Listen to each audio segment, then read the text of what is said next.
I am the Tofu Golem. Please enjoy the video. You start by confirming you are the organizer. This is mandatory because only organizers can remove family groups.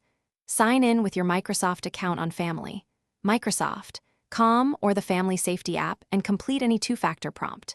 Once signed in, open the Family page and locate the child or member you plan to remove. Make sure the device is updated. Outdated apps hide options. Doing this prevents permission errors and speeds the removal step. Now you select the specific family member profile and choose Remove from Family. This is the direct action that severs monitoring and limits. If it's a child account, disable screen time and content filters first to avoid locked settings that block removal. Confirm every prompt. Microsoft may ask why you removed the member and will send an email.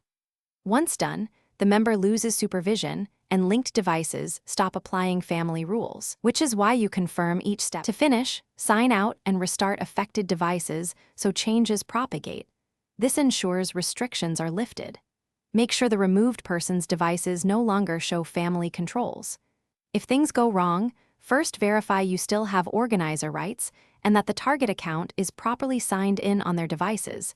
Mismatched accounts cause failures. If removal still fails after re-signing and restarting, contact Microsoft support with the organizer account details. This avoids delays and clarifies any backend blocks. Thanks for watching. Consider subscribing if we helped you today.